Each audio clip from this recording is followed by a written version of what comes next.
I've already had my attorney draft everything. It's fair. More than fair, actually. You keep the beach house, obviously. I'm not trying to make this ugly. Jackson slides the folder across the desk without looking up. His voice is casual, almost bored, like he's discussing a minor business transaction instead of ending 7 years of marriage. Most women in your position would be grateful, Madeline. That word, position, like I'm applying for a job, like I'm receiving charity instead of what I'm legally entitled to after devoting my entire life to this man. Hey there, it's Olivia. Have you ever had someone look you dead in the eyes while they're breaking your heart and act like they're doing you a favor? That moment when you realize the person who promised to love you forever has been planning their exit strategy for months? God, it hurts like nothing else, doesn't it? But what if I told you that sometimes the universe has a way of revealing truths at exactly the right moment? Even if it's when you're standing in a courthouse, pen in hand, ready to sign away your marriage. Before we begin, my grandma made a bet with me that I wouldn't hit 1,000 subscribers on this channel. I love her so much, but I need y'all to help prove her wrong. So if you're new here, hit that subscribe button. It's free, it takes half a second, and honestly, it would make my whole week. Tell us where you're watching from, so we know you're here with us. Now, sit back and enjoy the story of a woman who discovered her worth wasn't measured by her ability to have children, but by her courage to stand up for herself when the truth mattered the most. I sat across from my husband in his home office, staring at the folder I hadn't opened yet. I knew what was inside. I'd known for weeks, maybe months, that this moment was coming. But knowing and experiencing are different things, and right now my chest felt hollow. Jackson finally looked at me, and there was no anger in his expression. No guilt either, just mild impatience, like I was a meeting running over schedule. Is there someone else? I asked. My voice came out quieter than I intended. Jackson hesitated. It was barely a pause, just a half-second delay. But I'd been married to this man for 7 years. I knew his tells. I've been spending time with Vanessa Miller, he said, as if he was reporting a business development. She's been consulting on the Atlanta expansion. We've gotten close. She understands what it takes to operate at this level. Vanessa Miller. I'd met her twice. A venture capitalist with sharp eyes and sharper edges. The kind of woman who looks through people she doesn't consider useful. At the last charity gala, Vanessa had glanced at me the way someone glances at furniture, acknowledging its presence, assessing its quality, then dismissing it entirely. So you're asking me to sign divorce papers because your business consultant understands you better than your wife does? I said this without inflection, just repeating the information back to confirm I'd heard it correctly. Jackson shifted in his chair. Don't make it sound like that. You're a wonderful person, Madeline. You've been a great companion, but I'm building something massive here.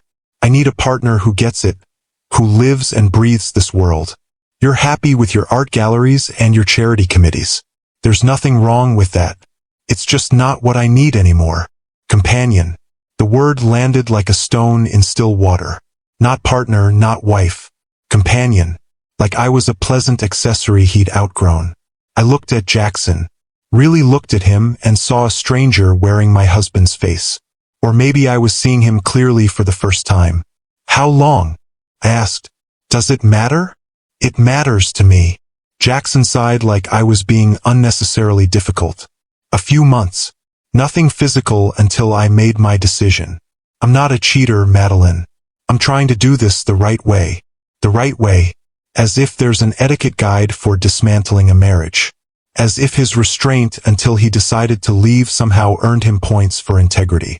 I need time to think, I said. Jackson's expression tightened. What's there to think about? I'm offering you a generous settlement. The beach house is worth $4 million.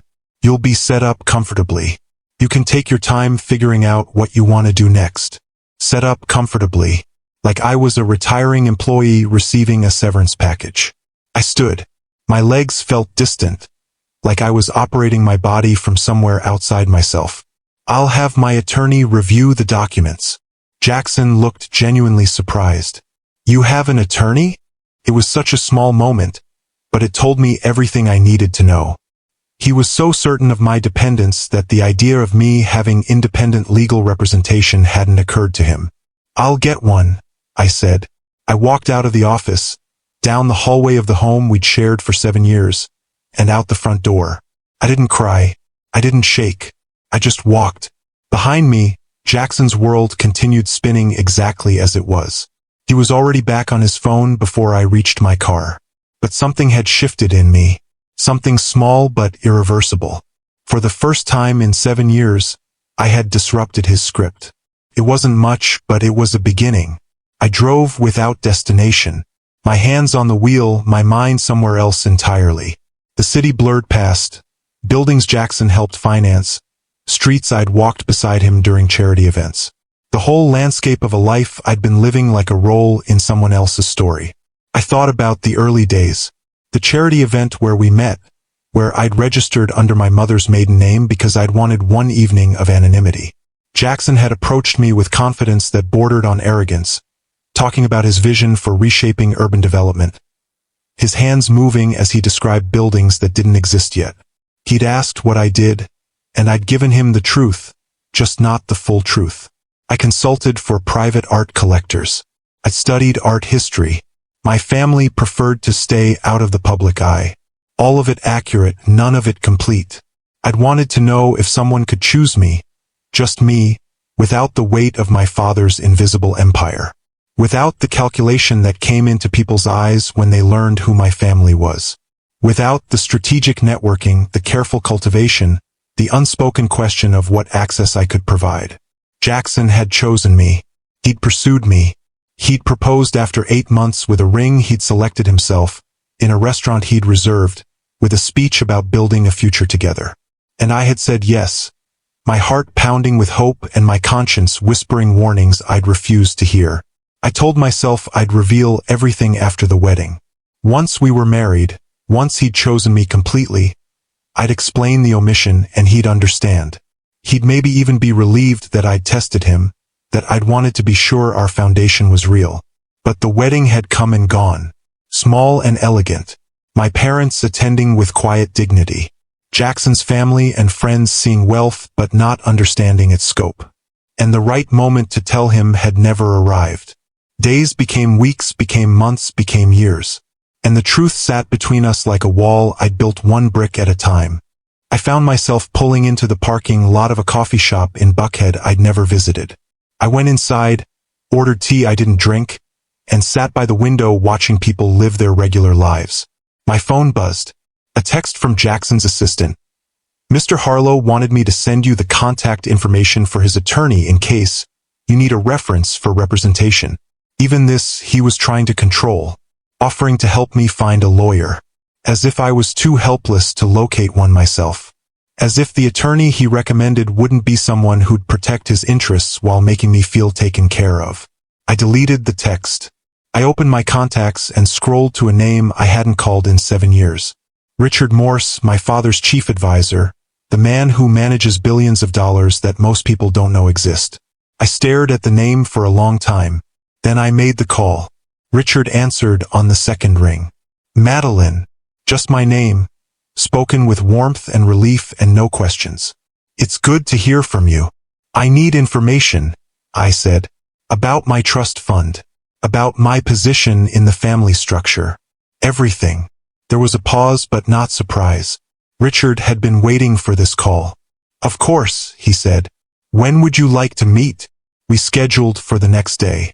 I hung up and stared at my reflection in the coffee shop window. The woman looking back at me was someone I barely recognized. Smaller somehow than she used to be. Quieter. I thought about Jackson's words. Companion. Comfortable. Simple. I thought about Vanessa Miller, loud and demanding, and everything I'd spent 7 years not being. And I thought about my father, whose power is so vast it doesn't need to announce itself, who taught me that true wealth operates in silence. I'd been silent, but silence and invisibility aren't the same thing. I drove home to the house Jackson had so generously agreed to let me keep. And that night, I lay in our bed while Jackson worked late at the office, or with Vanessa. It didn't really matter which. What mattered was that I was finally done waiting to be seen. The next morning I woke up alone. Jackson's side of the bed hadn't been slept in. There was no text, no explanation. A year ago I would have worried. 6 months ago I would have felt hurt. This morning, I just noticed the absence the way I'd notice a changed piece of furniture. I dressed carefully. Not the soft, easy clothes I'd defaulted to for 7 years, but a suit I hadn't worn since before the wedding. Tailored, precise, the kind of outfit that communicates competence without effort. In the mirror, I looked more like myself. Or maybe like a version of myself I'd set aside. The office where I met Richard bore no signage.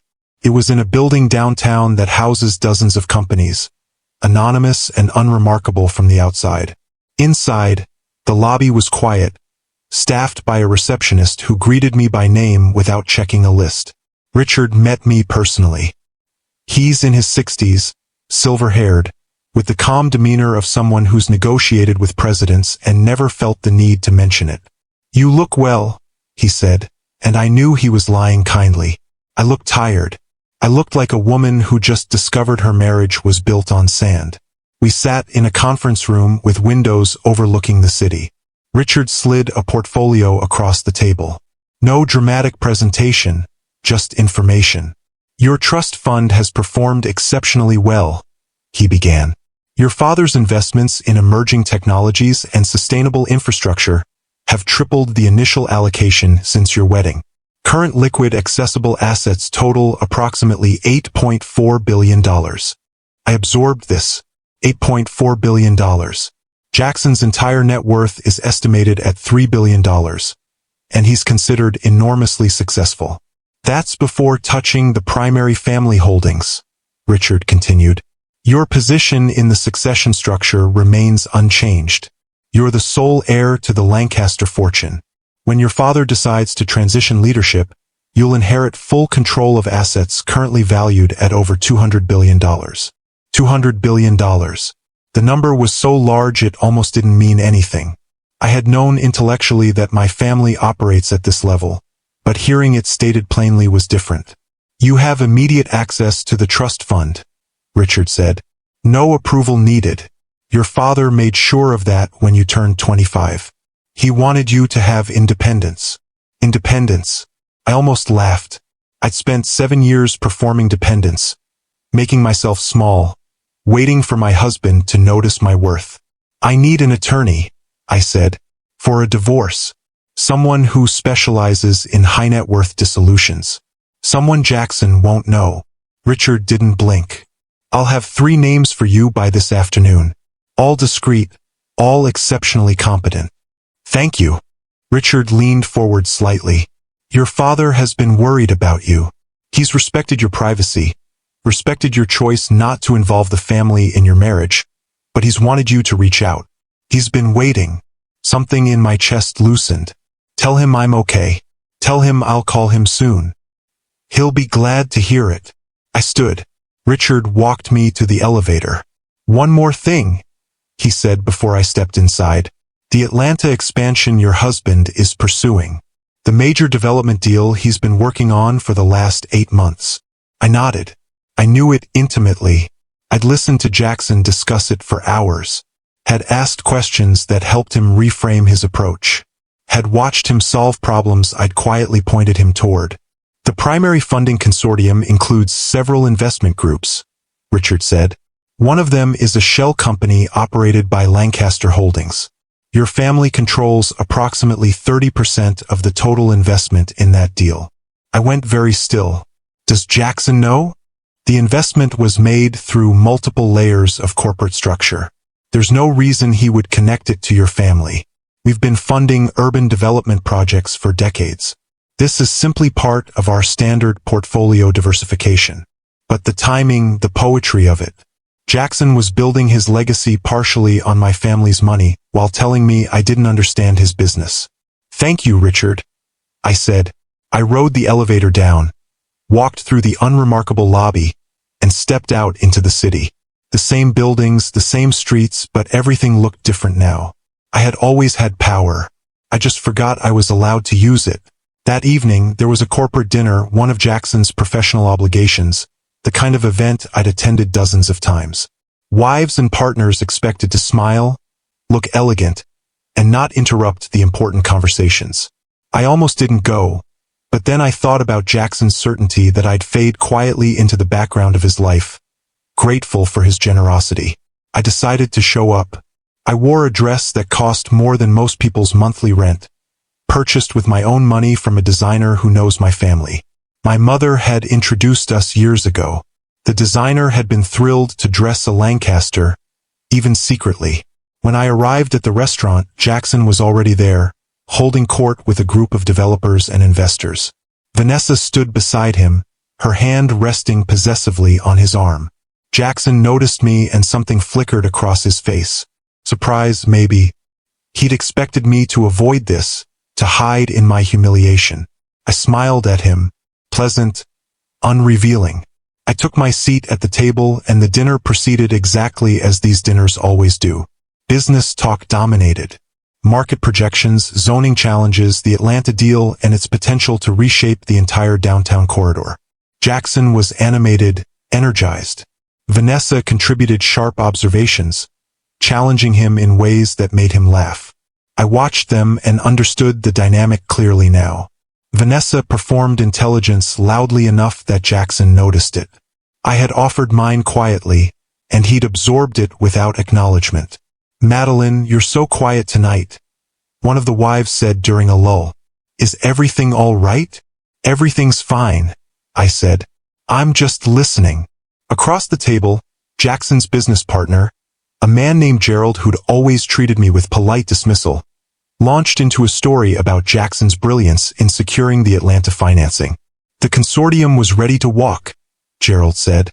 "The risk assessment had them spooked, but Jackson reframed the entire approach, showed them how the infrastructure improvements would increase property values in a 3-mile radius, how the initial investment would be recouped within 7 years instead of 12.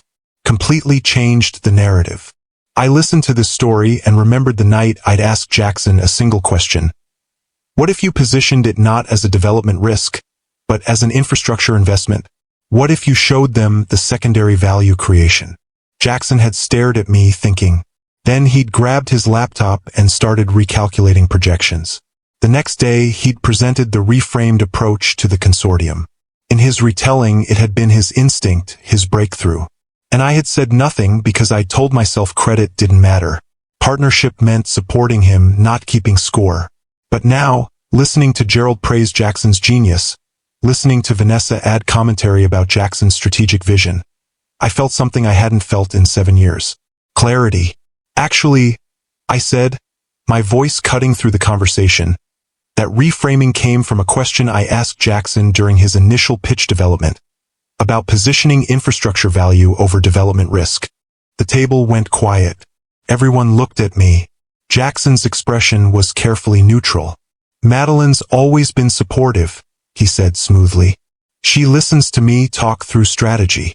"I don't just listen," I said. My tone was still pleasant. I wasn't arguing. I was just correcting the record. "I helped you restructure the entire approach. I suggested the 7-year versus 12-year comparison model. I recommended bringing in the urban planning study to support the infrastructure claims."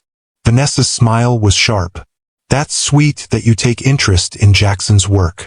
"It's not interest," I said. "It's consultation.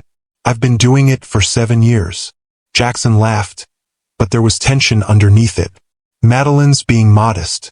She asks good questions, but the strategic execution was obviously more complex than that." "Of course it was," I agreed. "You did the complex work of presenting ideas I developed with you. That's what partners do." The distinction was subtle but clear. I wasn't claiming I did everything.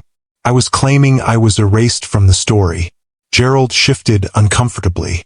One of the other investors looked at me with new attention. Jackson changed the subject smoothly, redirecting to a different deal, and the conversation moved on, but something had shifted. A hairline crack in the narrative Jackson had built. I didn't push further. I just sat there, visible in a way I hadn't been in years. When dinner ended, Jackson pulled me aside while Vanessa was in the restroom. "What was that?" he asked quietly. His tone wasn't angry, just confused. "The truth," I said. You made it sound like you're some kind of silent partner in my business. Haven't I been? Jackson stared at me. You're upset about the divorce. I get it, but don't try to rewrite history to make yourself feel better. It was such a perfect encapsulation of how he saw me. I was emotional. I was rewriting. I was making myself feel better. The idea that I was simply stating facts didn't occur to him. I'm not rewriting anything, I said. I'm just tired of watching you erase me from stories we built together. I've never erased you. You just heard Gerald credit you with ideas I gave you, and you didn't correct him. You let Vanessa call my strategic work sweet interest. You've been doing this for 7 years, and I've been letting you because I thought that's what support looked like. But it's not support. It's invisibility. Jackson's jaw tightened.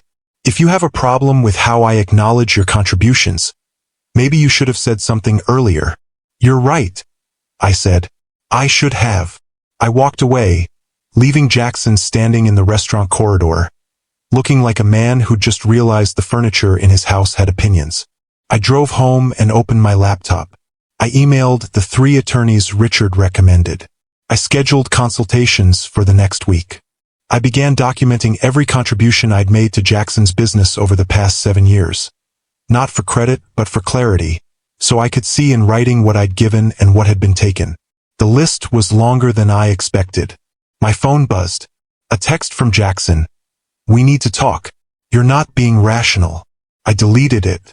I'd never been more rational in my life. The next 2 weeks unfolded in a strange kind of performance. I continued attending Jackson's professional events, continued playing the role of supportive wife, but I was slightly off script now. I spoke when I wasn't supposed to. I corrected misattributions of my ideas. I existed loudly enough that people started noticing. At a gallery opening I had arranged, using connections from my consulting work, calling in favors from collectors who knew me independently of Jackson, several of Jackson's clients attended. It was a major success. Exclusive access to a private collection that's rarely shown publicly. Jackson worked the room, networking with his usual efficiency. Vanessa was with him, her presence now a constant.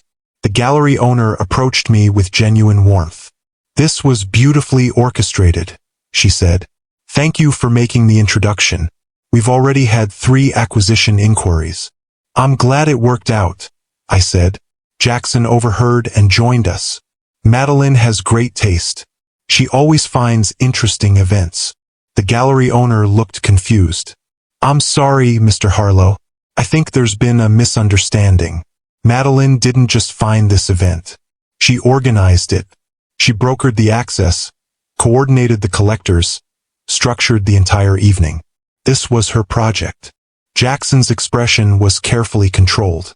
Of course, I just meant she has a good eye. She has more than that, the gallery owner said. She has extraordinary strategic instincts for art-secured lending and private collection curation. We've been trying to convince her to consult with us formally for years. I saw Jackson processing this information. His wife, who he'd categorized as someone with pleasant hobbies, apparently had professional expertise he knew nothing about. Vanessa saved him with a smooth interjection. It's wonderful that Madeline has kept herself busy. Not everyone is built for the pressure of real business development. The gallery owner's expression went cold. Art-secured lending is a multi-billion-dollar industry. I assure you it's quite real. Vanessa's smile didn't waver, but her eyes narrowed. I excused myself and found a quiet corner. My phone buzzed. A text from one of the attorneys I'd consulted with. Reviewed your documentation. We should proceed with formal representation. Can you meet tomorrow to discuss strategy? I confirmed. Across the room, I watched Jackson charm a potential investor. Vanessa laughed at something he said, her hand on his arm, her body language screaming ownership. And I felt nothing. No jealousy. No heartbreak. Just a distant curiosity about how I ever convinced myself this marriage was real. That night, Jackson came home late. I was in the study working on a proposal for an art access initiative I'd been developing privately. Jackson appeared in the doorway. We need to talk about the divorce papers, he said. It's been 3 weeks, Madeline. This is getting ridiculous. I saved my document and looked at him. I told you I'm having my attorney review them. What attorney? You never mentioned hiring anyone specific. Karen Voss from Morrison & Voss. She specializes in complex asset dissolution. Jackson went very still. Morrison & Voss is one of the most prestigious family law firms in the state. They're known for representing high-net-worth individuals in complicated divorces. They're expensive, sophisticated, and they don't lose. That firm costs a fortune, Jackson said. How are you paying for that? It was such a revealing question. He was literally handing me divorce papers, offering me a settlement, and he still couldn't imagine I had independent resources. I'm managing, I said. With what money? Your consulting work doesn't pay that well. I almost laughed. My consulting work had been deliberately small-scale, a way to stay occupied without drawing attention. But even that had generated substantial income. I just never spent it, never mentioned it, never corrected Jackson's assumption that I was financially dependent on him. I have resources you don't know about, I said simply. Jackson's expression shifted. What does that mean? It means I'm not as simple as you thought I was. Madeline, if your family has money. This isn't about my family, I interrupted, though of course it was. This is about you assuming I'm helpless. You wrote a settlement offer based on the belief that I have no options. But I have options, Jackson. I've always had options. I just didn't use them because I was trying to be the wife you needed me to be. What are you talking about? You wanted someone uncomplicated. Someone who didn't need anything from you. Someone who fit comfortably in the margins of your life. So I made myself that person. I hid the parts of me that were inconvenient. And you loved me for it because loving me didn't require you to adjust anything about your vision of your own life. Jackson shook his head. You're twisting this. I loved you. I still care about you. But we want different things. You're right, I said. We do. You want someone who makes you feel powerful. I want someone who sees me. Those aren't compatible. I see you. No, you don't. You see a version of me you're comfortable with. The real me, the one who understands business strategy, who has professional expertise, who has family resources and independent capabilities. That person has been invisible to you for 7 years because seeing her would have required you to treat me as an equal instead of a dependent. Jackson's face hardened. If you wanted to be treated as an equal, maybe you should have acted like one. Maybe you should have told me about these mysterious resources and capabilities instead of playing the supportive housewife. You're right, I said again. I should have. That's my responsibility. I hid myself and then resented you for not finding me. That's fair. But here's the thing, Jackson. Even when I showed you who I was, you didn't look. I gave you ideas that saved your deals. I made connections that built your network. I asked strategic questions that reframed your entire approach to problems. And you absorbed all of it without acknowledgement.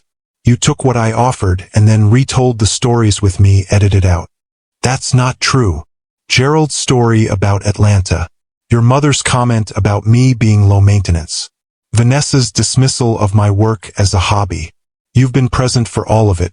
And you've never once corrected the narrative because the narrative you prefer is one where you're the singular genius and I'm the pleasant wife who doesn't complicate things. Jackson was quiet for a long moment. Then he said, Fine. You want acknowledgement? You want credit? I'll tell people you helped me think through strategy. Will that make you feel better? I don't want you to tell people anything, I said. I want you to sign the divorce papers and let me move on with my life. Jackson blinked. What? I'll sign your papers, Jackson, but not the version you drafted. My attorney is preparing a counterproposal with a forensic accounting of marital assets. We'll do this correctly. A forensic accounting? Madeline, what the hell is happening here? I'm protecting my interests. That's what you do, isn't it? You don't need to protect your interests. I'm being more than fair. Your definition of fair is based on your assessment of my worth. I'd prefer to use a more objective standard. Jackson stared at me like I was a stranger. And maybe I was.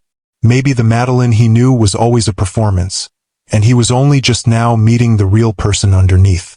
This is about Vanessa, isn't it? He said finally. You're angry. So you're trying to make this difficult. This has nothing to do with Vanessa, I said, and I meant it. This has to do with me deciding I'm worth more than a generous settlement and a beach house.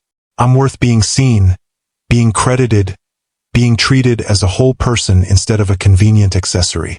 And if you can't offer that, and clearly you can't, then I'd rather be alone. I stood and walked past him, leaving Jackson standing in the study looking lost. I went to the bedroom, closed the door, and called my father for the first time in a year. He answered immediately. Madeline, are you all right? I'm getting divorced. There was a pause. Not surprise. My father has probably known about Jackson's plans for weeks through various intelligence channels. But compassion. I'm sorry, he said. Don't be. It's the right thing. What do you need? It was such a simple question, but it nearly undid me because Jackson had never asked me that. He told me what I should want, what I should be grateful for, what I should accept. But he'd never simply asked what I needed. Nothing right now, I said. I just wanted to hear your voice. You can call any time. You know that. I know. I'm sorry I disappeared. You didn't disappear. You were trying to build something. I understand that. That it didn't work doesn't mean you failed. It means you learned. We talked for 20 minutes. Nothing heavy. Just a father and daughter reconnecting. When I hung up, I felt steadier than I had in months. I lay in bed alone again, Jackson working late or with Vanessa or somewhere that didn't include me, and thought about the next few weeks. The forensic accounting would reveal the full scope of marital assets. It would also reveal the investment consortium funding Atlanta. Jackson would learn that his wife's family holds a significant position in his most important deal. He'd realize finally who I really was, and then I would have to decide what came next. But tonight, I just slept deeply and dreamlessly for the first time in weeks. 3 days later, Jackson received the counterproposal from my attorney. I wasn't home when it happened. I deliberately scheduled a meeting with the museum board to discuss my access initiative. But he called me 17 times before I finally answered. What is this? Jackson's voice was tight with barely controlled anger. A forensic accounting? You want to audit my entire business? I want an accurate assessment of marital assets, I said calmly. That's standard procedure in high-asset divorces. This is invasive and unnecessary. I've already outlined everything in the settlement. Your outline and a formal accounting are different things. My attorney advised thoroughness. Your attorney is trying to run up billable hours. My attorney is protecting my interests. Again, this is what you do. This is going to delay everything by months. Madeline, is that what you want? To drag this out? I want accuracy. If that takes time, then it takes time. Jackson was breathing hard. I could hear it through the phone. You're doing this to punish me because of Vanessa. I'm doing this because I'm worth doing it correctly for. That's all. I hung up before he could respond. My meeting with the museum board went exceptionally well. They loved my proposal for expanding public access to private collections. They voted unanimously to move forward with a pilot program. They asked if I'd consider joining the board formally. I said I'd think about it. That night, there was another event, a charity gala. The kind of massive, glittering affair where Jackson's entire professional world would be present. It was also, I learned through a mutual friend, the event where Jackson planned to appear publicly with Vanessa, a soft announcement of their relationship. I considered not attending, but then I thought about Jackson's certainty that I'd make this easy for him. I decided to show up. I wore a dress that cost more than a car, purchased from a designer who recognized the Lancaster name and bumped me to the front of the wait list. I arrived alone, deliberately late, and walked into the ballroom like I owned it, because in a way I did. The charity being celebrated tonight operates partially on funding from my family's foundation. Jackson doesn't know this. He's never asked about my philanthropic connections. The room noticed my entrance. Heads turned. I looked different tonight. Not smaller, not quieter, but fully present. Jackson saw me from across the room. He was standing with Vanessa, who was wearing a red dress that demanded attention. His expression when he saw me was complicated. Confusion, irritation, and something else. something that might be the first flicker of doubt. I didn't approach him. I circulated, having real conversations with people who, it turns out, had always found me interesting. I just never gave them space to say so. A museum director approached me, someone I'd consulted with privately. Madeline, I heard about the Access Initiative. It's brilliant. Exactly what the industry needs. Thank you.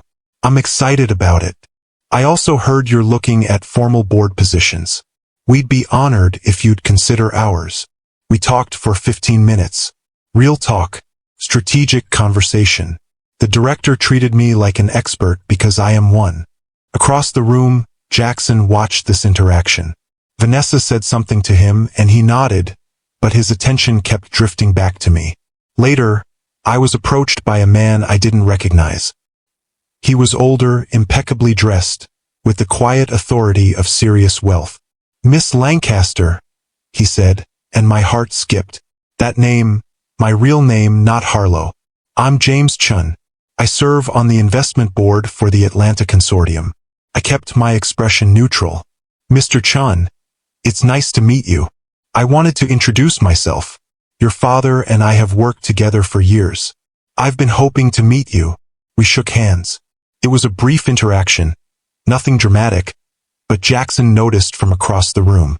He saw me speaking with James Chun, a man whose firm controls hundreds of billions in assets, whose phone call could make or break projects like Atlanta, and he saw the way James treated me, not as a billionaire's wife but as an equal. Jackson excused himself from Vanessa and approached. "Madeline," he said, inserting himself into the conversation with practiced ease. "I didn't realize you knew Mr. Chun." "We just met," I said. "I've known Madeline's family for quite some time," James said. "I'm glad to finally meet her in person." Jackson processed this. "You know her family?" "Yes. Her father and I have collaborated on several ventures over the years. The Lancasters are remarkable people." And there it was, the name out in the open. Jackson's expression didn't change, but I saw the moment the information landed. The brief flicker of recognition, then confusion, then the beginning of a calculation. "I didn't realize Madeline's family was involved in venture capital," Jackson said carefully. "Among other things," James said with a slight smile. "Your Atlanta project is impressive, by the way. Exactly the kind of urban renewal initiative we like to support." "Thank you. It's been a challenging development, I'm sure, though I imagine having Madeline's insights helped. She has her father's instincts for long-term value creation." Jackson glanced at me. I kept my expression pleasant, unrevealing.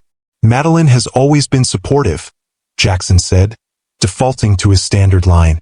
"I'd call it more than support," James said. "The Lancasters don't do anything halfway.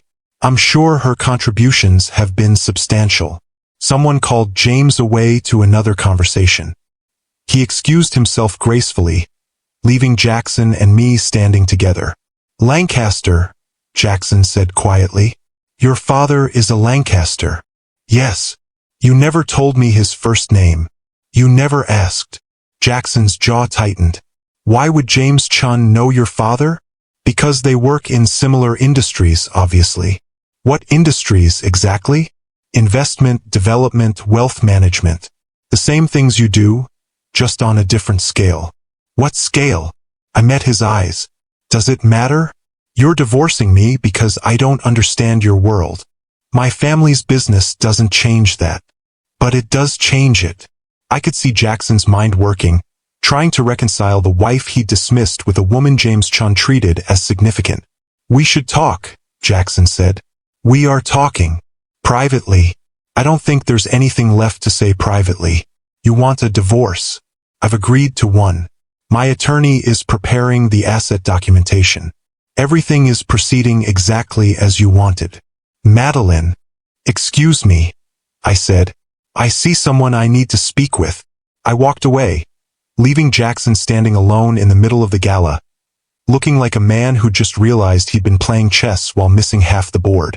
I found a quiet balcony and stepped outside. The city spread below me, lights and movement and possibility. My phone buzzed. A text from my attorney. "The accounting is revealing some interesting financial structures. We should discuss before the next filing. Can you meet Monday? I confirmed. Behind me, the gala continued. Jackson and Vanessa somewhere inside performing their relationship.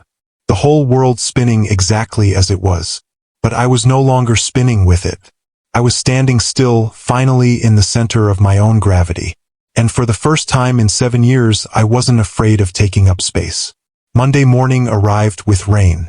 I met with my attorney in a conference room that overlooked the financial district. Karen Voss is in her 50s, sharply intelligent, with a kind of calm authority that comes from winning cases other attorneys wouldn't touch. She slid a document across the table. The forensic accounting is revealing some interesting structures, Karen said. Your husband's Atlanta acquisition is being funded by a consortium of investment groups. One of them is a shell company called Apex Meridian Holdings. I nodded. I already knew where this was going. Apex Meridian is owned by a larger entity called Silverstone Capital, and Silverstone Capital is a subsidiary of Lancaster Holdings. Your family controls approximately 30% of the total investment in your husband's signature project. Karen looked at me directly. I didn't look surprised. I know, I said quietly. Karen didn't look surprised either. Did your husband know when he accepted the funding? No. The investment was made through multiple corporate layers. There's no reason he would have connected it to my family.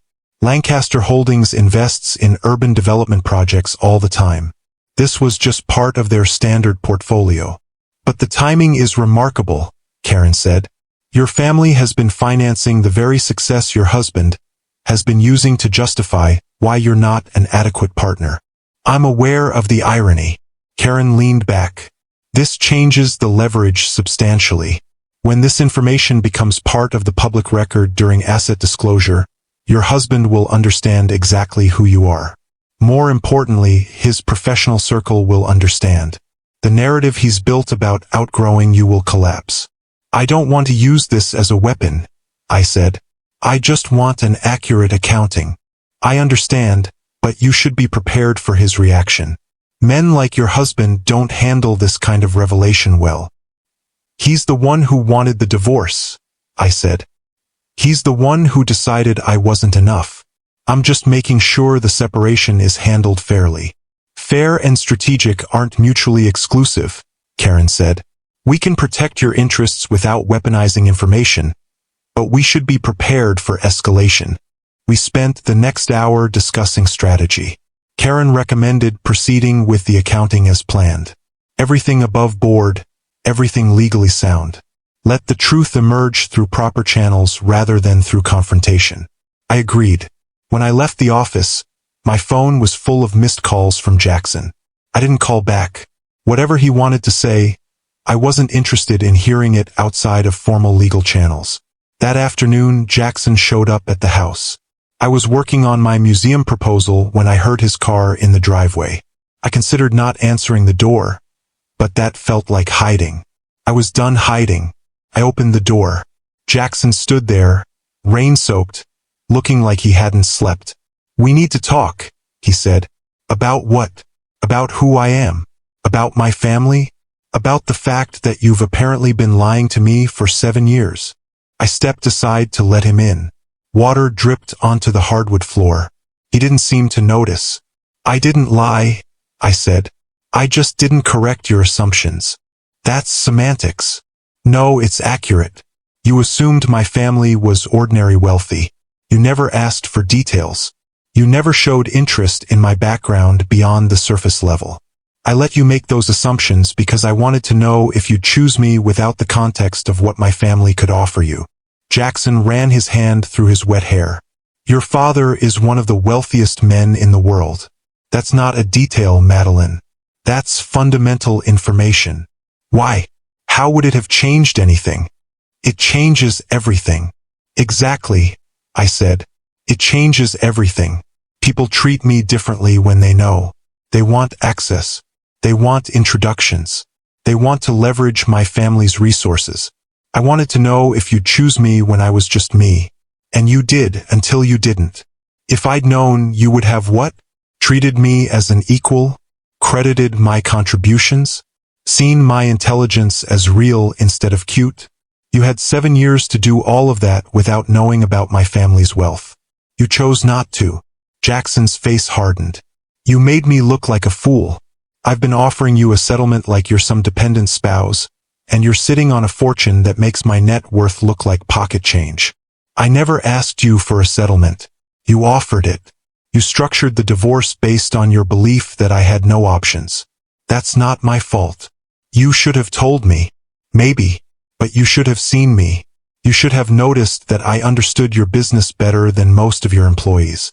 You should have wondered why I had connections to galleries and collectors and investment professionals. You should have asked about my consulting work instead of dismissing it as a hobby. But you didn't ask because you weren't interested in the answers. You were comfortable with your version of me. Jackson paced the room. James Chun said your family is involved in the Atlanta Consortium. We are. How much? About 30%. Jackson stopped moving. 30%? Yes. My signature project is being funded by your family, and you didn't think to mention that? It's not my project, Jackson. It's yours. My family invests in hundreds of development projects. This isn't personal. It's portfolio diversification. It's a conflict of interest. Only if I had influence over the investment decision. I didn't. The allocation was made years ago before I met you. My father's team manages investments independently. I'm not involved in those decisions. But you knew. I learned about it recently, when my attorney started the forensic accounting. Jackson laughed, but there was no humor in it. This is unbelievable. I've been building my career on your family's money while you played the simple wife. I wasn't playing anything. I was being myself. The problem is you never looked closely enough to see who that self was. Because you were hiding. I was testing. I corrected. And you failed. The words landed hard. Jackson's expression shifted from anger to something more complicated. Hurt maybe, or the recognition that I was right. What do you want from me? He asked finally. An apology? Acknowledgement? Do you want me to beg you not to divorce me now that I know who you really are? I don't want anything from you, I said. I want to move forward with the divorce exactly as planned. You were right that we want different things. That hasn't changed. Everything has changed. For you, maybe. Not for me. I've always known who I was. You're just learning. That's your problem, not mine. Jackson stared at me. Who are you? It was such a simple question, but it contained everything. 7 years of marriage, and he was asking now. I'm the person I've always been, I said. Intelligent, capable, strategic, connected, wealthy in ways you're only beginning to understand. I'm my father's daughter. I'm a consultant and curator with expertise you dismissed as hobby interest. I'm someone who gave you ideas that saved your deals and connections that built your network. I'm also someone who made herself small because she wanted to be loved without calculation. But I'm done being small, Jackson. I'm done waiting for you to notice me. I noticed you. You noticed a version of me. The convenient version. The one who didn't need anything. But the real me? The whole me? You never looked. And now it's too late. Jackson's phone buzzed. He glanced at it. A text from Vanessa, probably. When he looked back at me, something in his expression had shifted. Vanessa wants to know if I'm coming to the investor dinner tonight, he said. Then you should go. She thinks you're trying to sabotage the divorce out of jealousy. Does she? Are you? I almost laughed. Jackson. I'm trying to finalize the divorce with an accurate accounting of assets. That's not sabotage. That's due diligence. If Vanessa interprets basic legal protection as jealousy, that tells me everything I need to know about how she sees other women. She's protective of me. She's performing ownership. There's a difference. Jackson's jaw tightened. You don't know her. I don't need to. I know the role she's playing because I played it too. The difference is she's playing it louder. She'll challenge you just enough to make you feel like you're with an equal, but not so much that you actually have to adjust your worldview. She'll be ambitious in ways that complement your ambition instead of competing with it. She'll be the partner you think you need. And what kind of partner do I actually need? I have no idea. I said. But it's not me. And honestly, I don't think it's her either. I think you need someone who doesn't need you at all. Someone who's too busy building their own empire to orbit yours. But that would require you to be a satellite sometimes instead of the sun. And I don't think you're capable of that. Jackson was quiet for a long moment. Then he said, I did love you. I need you to know that. I believe you, I said. You loved the version of me you understood. That's real. It's just not enough. He left without another word. I watched him drive away through the rain-streaked window. My phone rang. It was Richard, my father's advisor. I heard Jackson Harlow came to the house, Richard said. How did you? I stopped myself. Never mind. Of course he knew. My father probably has discreet security monitoring the property. He wanted to talk about the accounting results. How did he handle it? About as well as expected. Shock, anger, accusations of deception. Are you all right? I'm fine. Actually, I'm better than fine. I'm clear. Your father wants to know if you need anything. Support, resources, legal reinforcement. Tell him I appreciate it, but Karen has everything under control. This needs to be handled through proper channels. Understood. There's one more thing. The Atlanta project has a major milestone event in 2 weeks. The consortium is hosting an evening to celebrate the groundbreaking. Your family's investment position means you're entitled to attend. James Chun specifically requested your presence. I thought about this. Jackson would be there. Vanessa would certainly be there. His entire professional world would be present. I'll attend, I said. Excellent. I'll make sure you're added to the guest list. After we hung up, I sat in the quiet house and thought about the next 2 weeks. The forensic accounting would be complete. The asset division would be documented. And at the groundbreaking event, Jackson's professional circle would see me not as his soon-to-be ex-wife, but as a member of the investment family that made his project possible. The revelation wouldn't be weaponized. It would just be true. And sometimes truth is the most powerful weapon of all. The next 2 weeks passed in a strange, suspended state. I continued my work on the museum initiative. I accepted a formal board position. I consulted with 3 private collectors on acquisition strategy. I built my professional identity openly using my full name, letting people make the Lancaster connection. Jackson didn't contact me again. The silence was telling.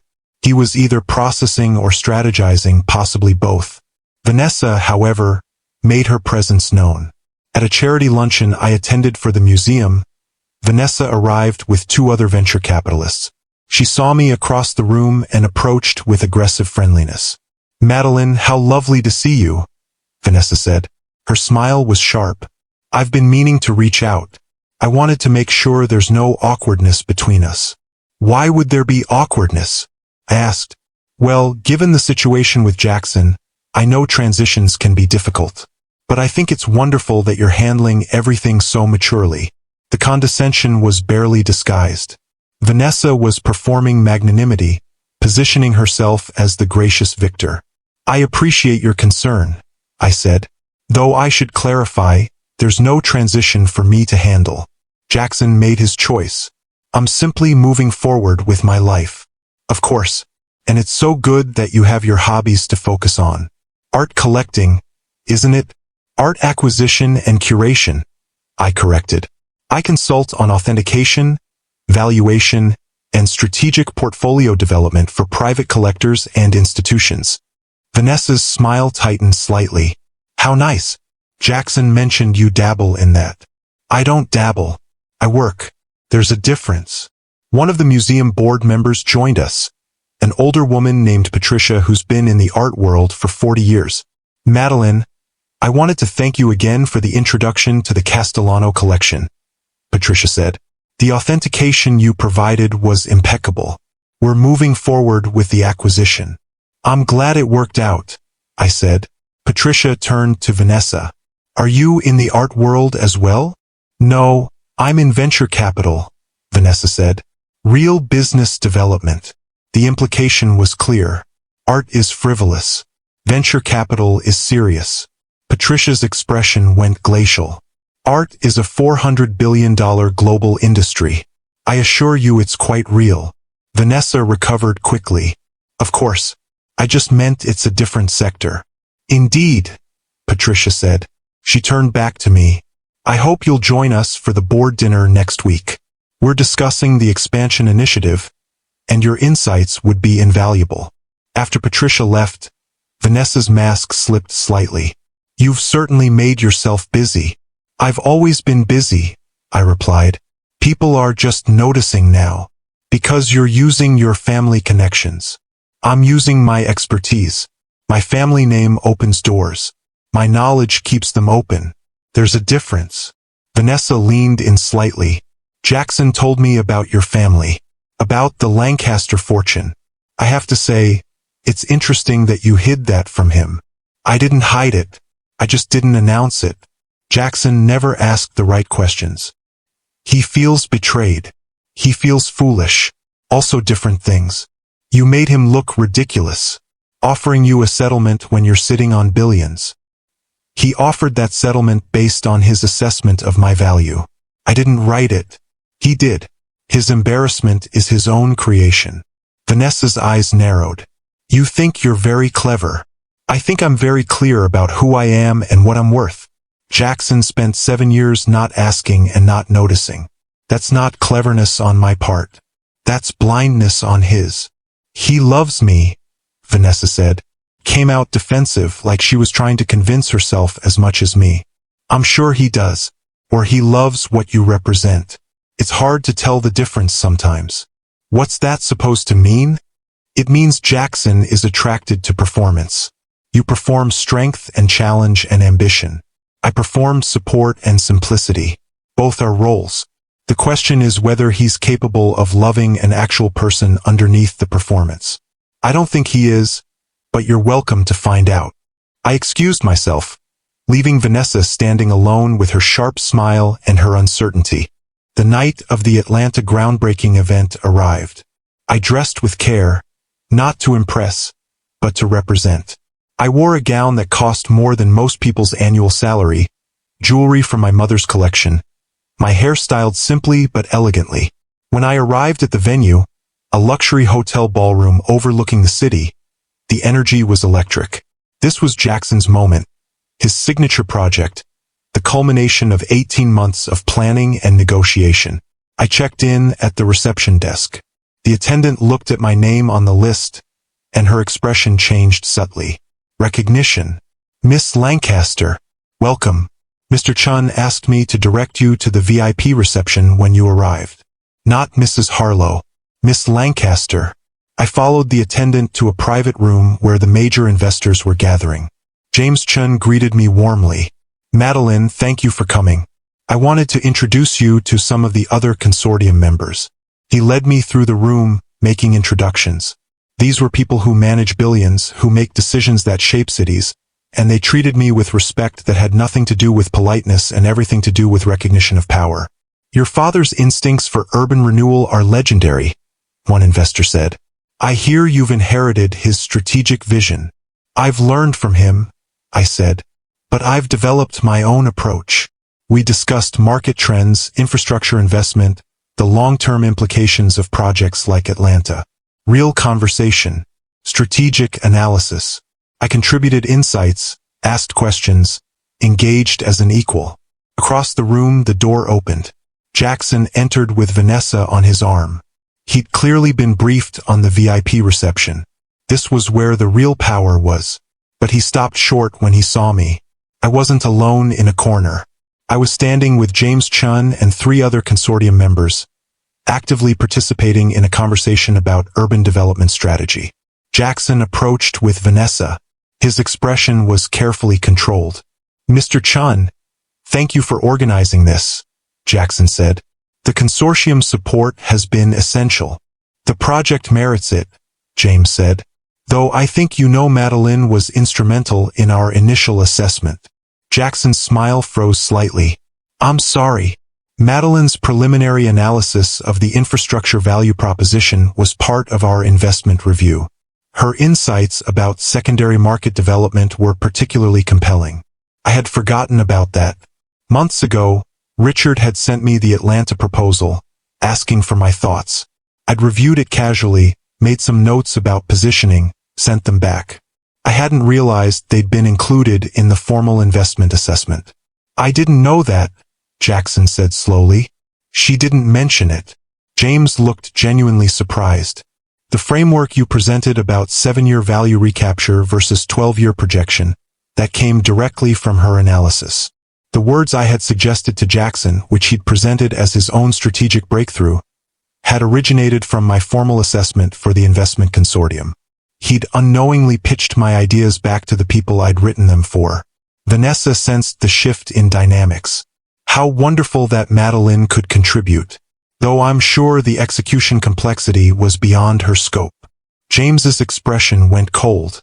Miss Lancaster holds advanced degrees in economics and art history. She's consulted on acquisition strategy for some of the most sophisticated collectors in the world. I assure you, complexity is well within her scope. Vanessa's smile was rigid. Of course, I didn't mean to imply. Madeline's been too modest about her role in this project, James continued. Without her initial framework, we might not have structured the investment at all. Other consortium members were listening now.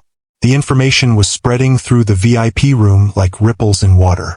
Jackson's face had gone carefully blank. Madeline, can we talk privately? He asked. I don't think that's necessary, I said. Please. There was something in his tone that was close to desperation. I excused myself and followed Jackson to a quiet corner. You wrote the investment assessment? He asked quietly. Richard sent me the proposal months ago. He wanted my thoughts. I gave them to him. I didn't realize they'd be part of the formal review. The framework I built the entire pitch on came from you. Yes. And you didn't think to tell me. You didn't ask where I got the ideas, Jackson. You just used them. Because you gave them to me in conversation, as suggestions, not as formal strategic analysis. Does it matter what format they came in? The ideas were still mine. Jackson ran his hand over his face. This is a nightmare. For you, maybe. For me, it's just the truth finally being visible. Everyone in this room is going to think that I'm competent, that I understand complex financial strategy, that I'm not just the decorative wife you're divorcing. Yes, they probably will think that. Is that a problem? You're making me look like an idiot. I'm not making you anything. You built your narrative. You decided I was simple. You offered me a settlement based on your certainty that I had nothing.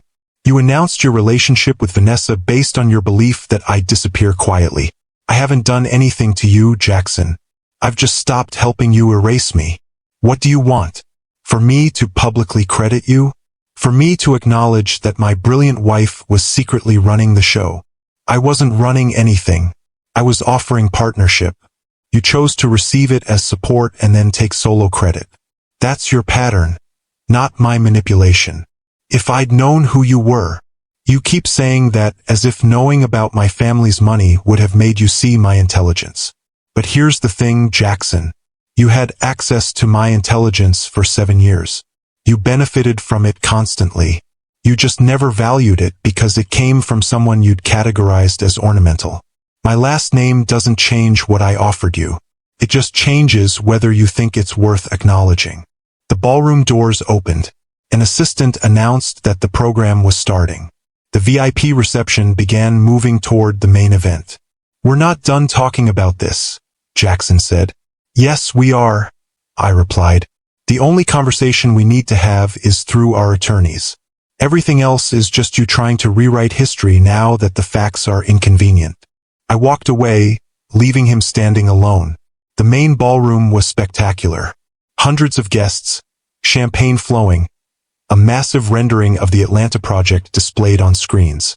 Jackson was scheduled to give a speech. This was his triumph. I found my assigned seat. I was at a table with consortium members, not with Jackson. My nameplate read Madeline Lancaster in elegant script. Jackson took the stage. The room quieted. He launched into his prepared remarks about vision and urban renewal and transforming communities. He was good at this, charismatic, compelling. This project represents 18 months of planning, negotiation, and strategic development, Jackson said. It required bringing together investors who shared a vision for what this city could become. He gestured to the consortium members. I want to particularly thank James Chun and the investment team who believed in this project when others saw only risk. Their support has been essential. Applause. James nodded acknowledgement. This project also required strategic thinking about long-term value creation, Jackson continued, about seeing beyond immediate returns to infrastructure development and secondary market growth. I recognized my own language in his speech. He was using the framework I developed, the analysis I provided, but he was presenting it as his vision. James Chun leaned over to me. He's quoting your assessment almost verbatim. I noticed, I said quietly. Does he know that you know? He knows now. James smiled slightly. This should be interesting. Jackson finished his speech to enthusiastic applause. Vanessa beamed at him from her seat at the head table.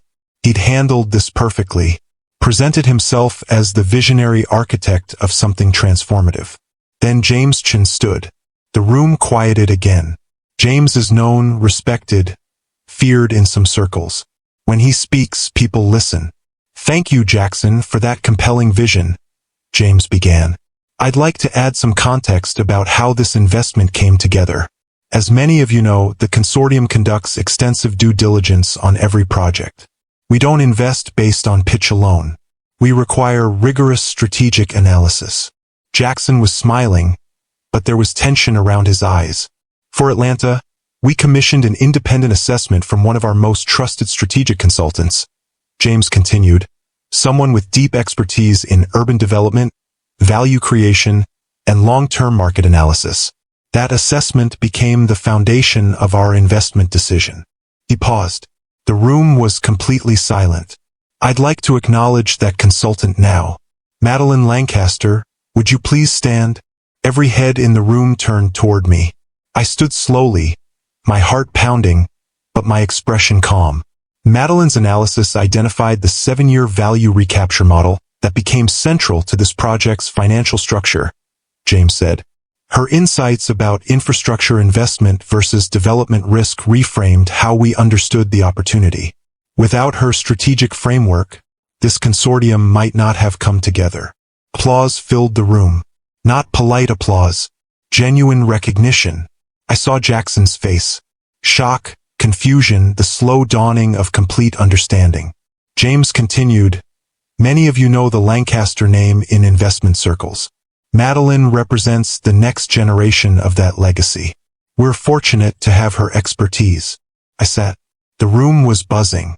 People were making connections, reassessing everything they thought they knew. Vanessa's expression had gone rigid. She was calculating what this meant, how the power dynamics had shifted. And Jackson looked like a man watching his entire narrative collapse in real time. Because it wasn't just that I was wealthy. It wasn't just that my family funded his project.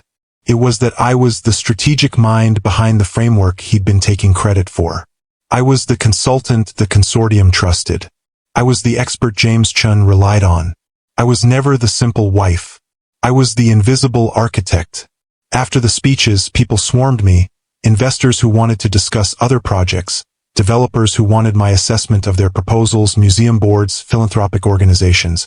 Everyone who had dismissed me as Jackson Harlow's pleasant wife suddenly seeing me as Madeline Lancaster, strategic consultant and heir to a fortune that made Jackson's wealth look modest. Jackson tried to approach, but he was blocked by his own crowd. People congratulating him, not realizing that his moment had been eclipsed. Vanessa appeared at my elbow during a brief gap in conversation. That was quite a performance, she said. It wasn't a performance. It was an acknowledgement. You orchestrated this. The dramatic reveal. I didn't orchestrate anything. James chose to credit my work. I can't control what he says publicly. You knew this would humiliate Jackson. Jackson humiliated himself by building a career on ideas he didn't generate and then dismissing the person who gave them to him. I didn't create this situation. I just stopped hiding from it. He loved you. He loved his version of me. There's a difference. Vanessa's mask cracked. You think you've won, but Jackson and I are building something real. Something that doesn't require deception. I didn't deceive him. I gave him every opportunity to see me. He chose not to. And now you're in a relationship with a man who's just learned that his greatest professional achievement was built on the intelligence of the wife he dismissed as simple. That's gonna sit between you two like a weight. He'll always know he missed it. And you'll always know you're the consolation prize. I walked away before Vanessa could respond. I found a quiet balcony overlooking the city. The night air was cool. Below, the lights spread out like possibilities. My phone rang. My father.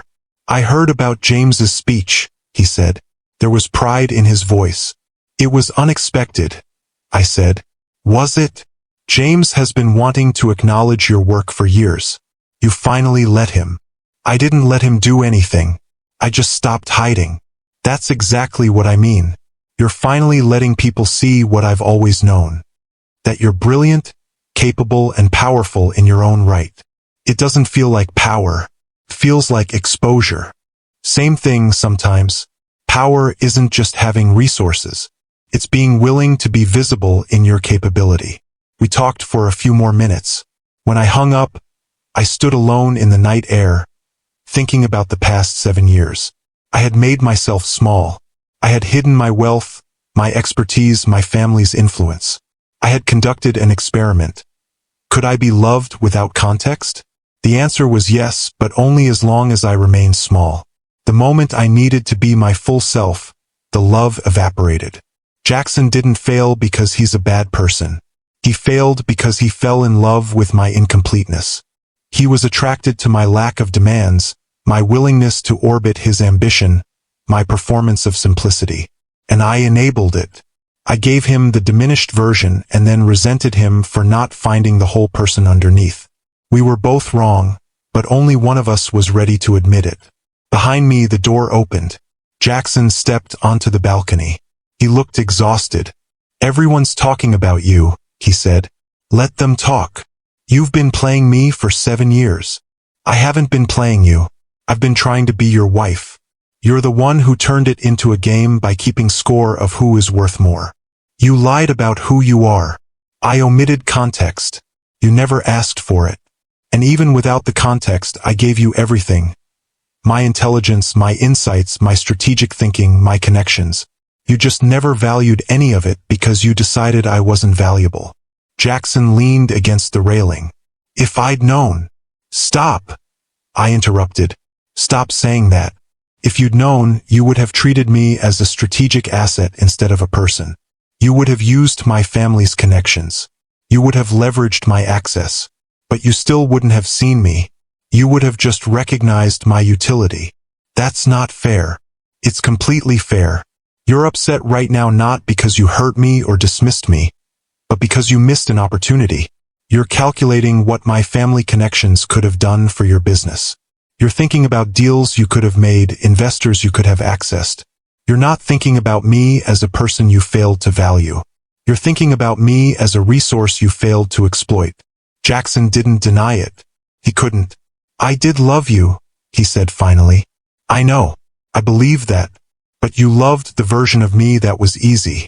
And I can't be that person anymore. I won't make myself small so you can feel big. I won't erase my contributions so you can take solo credit. I won't hide my capabilities so you don't have to feel challenged. What do you want from me? Nothing. I want you to sign the divorce papers, the real ones with the accurate asset accounting, and let us both move on. To what?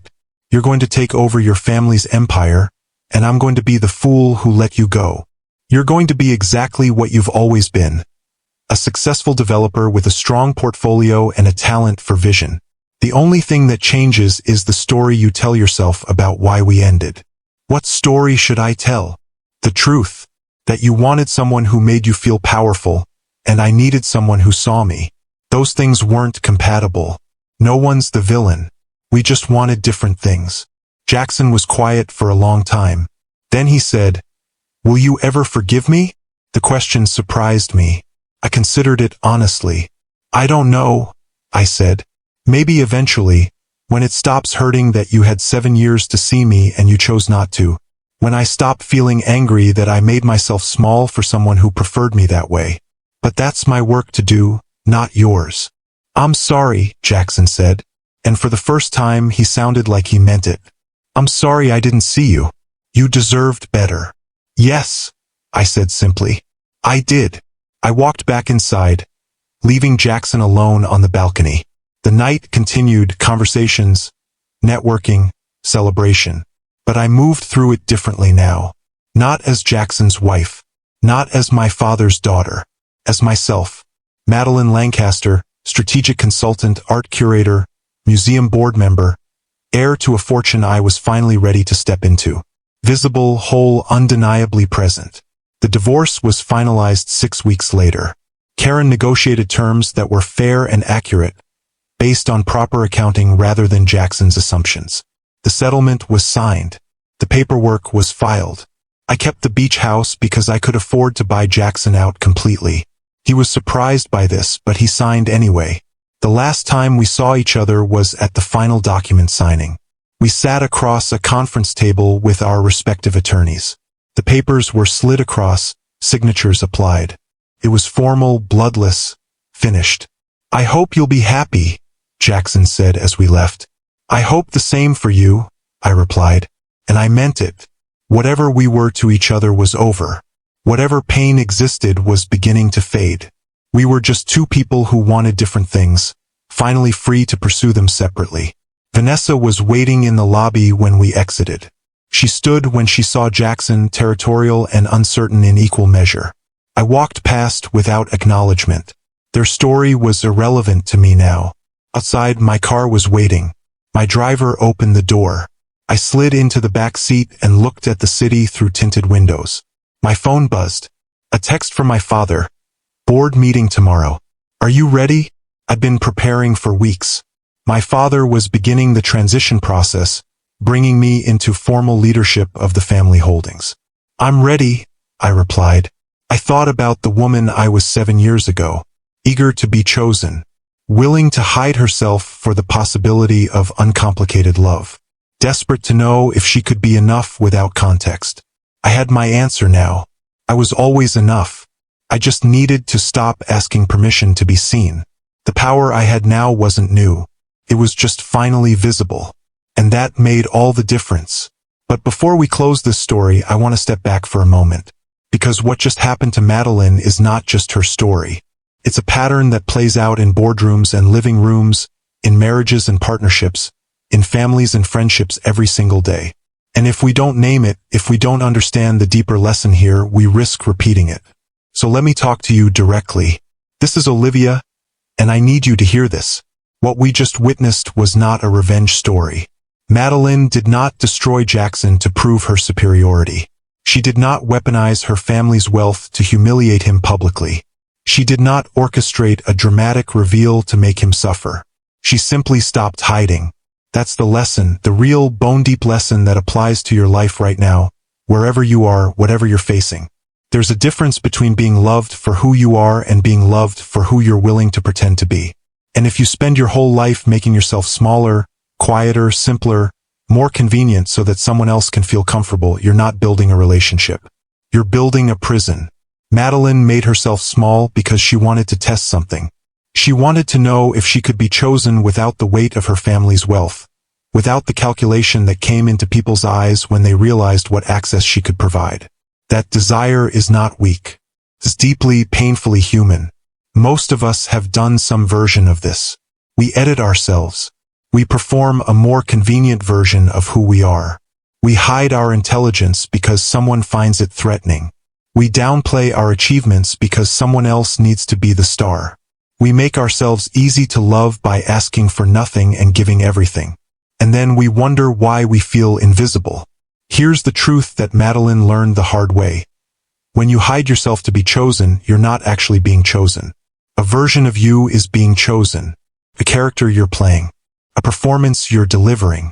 And the moment you can't sustain that performance anymore, the moment you need to be your full self, the person who loved the performance will feel betrayed. Not because you lied, but because you stopped being convenient. Jackson did not see Madeline. That's the core wound of this story. And it wasn't just because she hid her background. It was because he never looked. She gave him insights that saved his deals. She made connections that built his network. She asked questions that reframed his entire strategic approach. She was a partner in every meaningful sense, and he absorbed all of it, benefited from all of it, and then retold the stories with her edited out. That's called narrative erasure. And if you've experienced it, you know exactly what I'm talking about. It's when your contributions become someone else's achievements. When your emotional labor becomes invisible. When your intelligence is borrowed but never credited. When you're present in every success story but absent from every retelling. It doesn't happen all at once. It happens in increments. One dismissed comment. One interrupted sentence. One moment where someone takes credit for your idea, and you tell yourself it doesn't matter because partnership isn't about keeping score. And then it happens again and again until you realize you've been erased from your own life. Madeline stayed in that erasure because she was devoted. She loved Jackson. She wanted the marriage to work. She told herself that partnership meant sacrifice, that love meant putting someone else first, that her turn would come eventually if she was just patient enough. But here's the line you need to hear. There's a difference between devotion and self-abandonment. Devotion says, I will support you.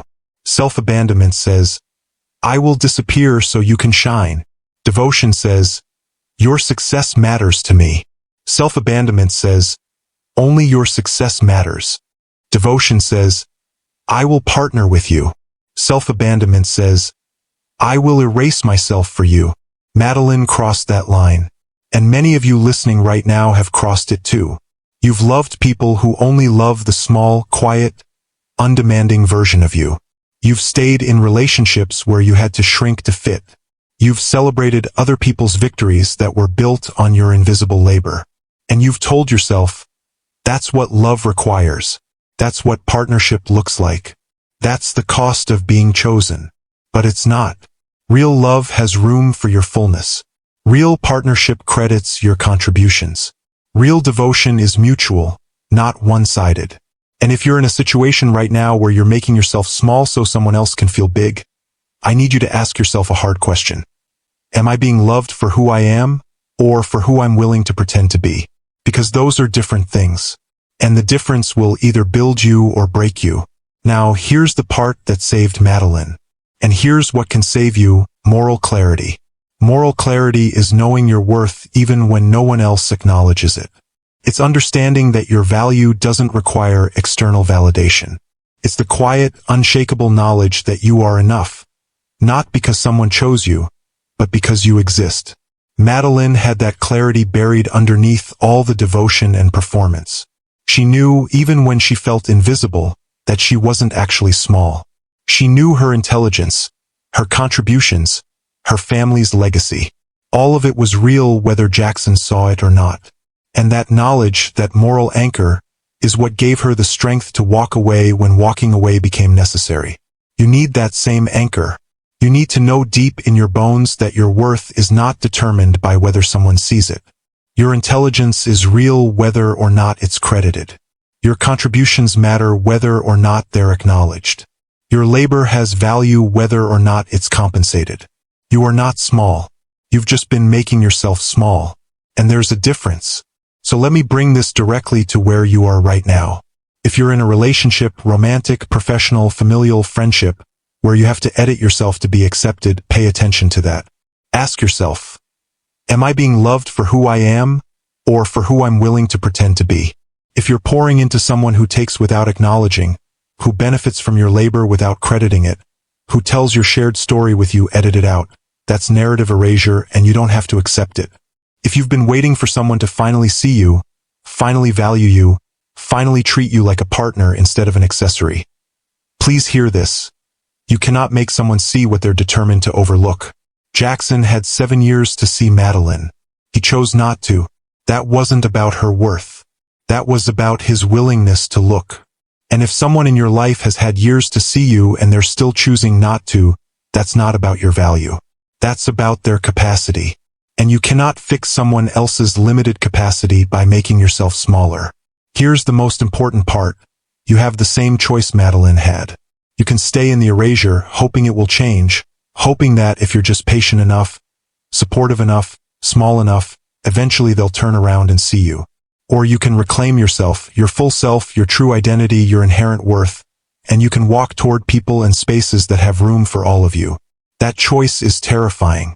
It was terrifying for Madeline because walking away from someone you love, even when they're not seeing you, feels like loss. But staying in invisibility is a different kind of loss. It's the loss of yourself. And you are too valuable, too necessary, too purposefully created to spend your life erased. So here's my prayer for you today, right now, wherever you are. I pray that you find the courage to be your full self, even when it's inconvenient for other people. I pray that you attract people who have the capacity to see you, all of you, and the wisdom to value what they see.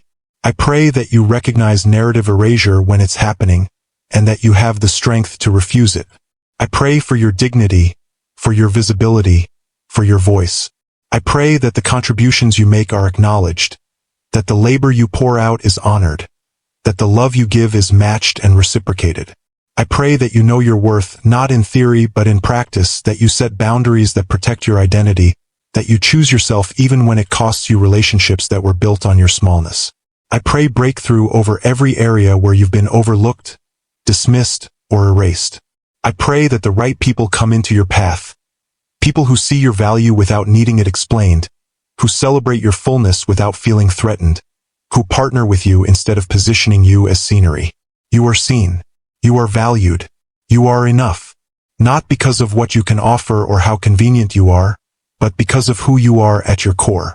And if no one else has told you this today, let me tell you now, you don't have to stay small to be loved. Real love has room for your bigness. Real partnership celebrates your capability. Real devotion is mutual. Stop waiting for permission to be seen. Stop editing yourself for someone else's comfort. Stop performing a diminished version of who you are because you're afraid the real you will be too much. You are not too much. You've just been around people who are too little. And there's a difference. Choose yourself. Reclaim your voice. Step into your fullness. And trust that the people who are meant for you will have room for all of who you are. Now, let's see how Madeline's story truly ends. 2 months after the divorce was finalized, I sat in my father's office for the first formal board meeting where I'd present strategy. The room was full of people who manage billions, who make decisions that shape markets, who've been doing this work for decades. I was prepared.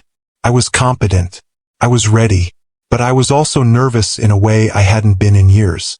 This wasn't performance. This was stepping into the legacy I was born for but had avoided claiming. My father opened the meeting, then turned it over to me. I stood. I presented my vision for expanding the family's philanthropic portfolio, for using wealth as a tool for cultural preservation and public access. I talked about art, about infrastructure, about long-term value creation that measures success in generations rather than quarters. The board listened. They asked hard questions. I answered them clearly, confidently, drawing on knowledge I'd spent years accumulating quietly.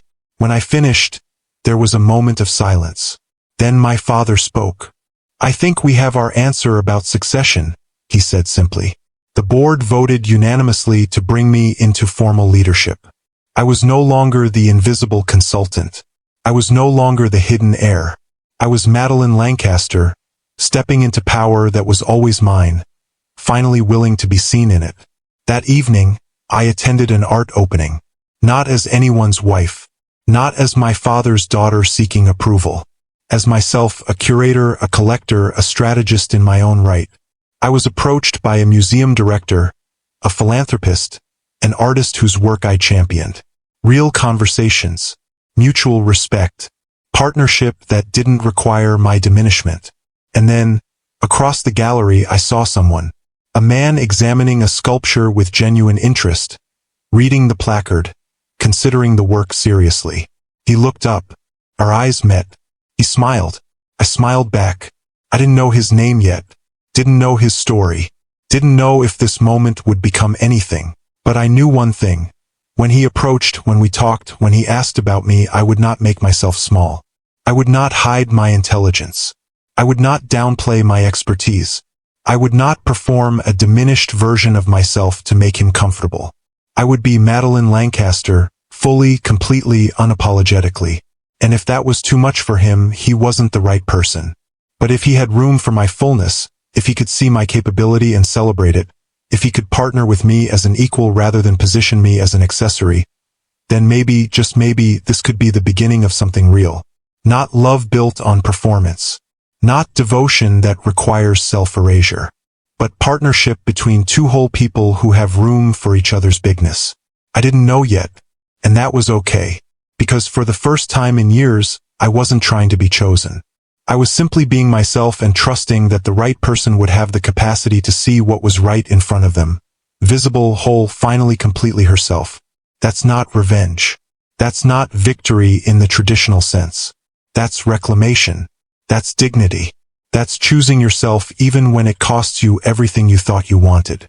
And sometimes that's the most powerful thing you can do.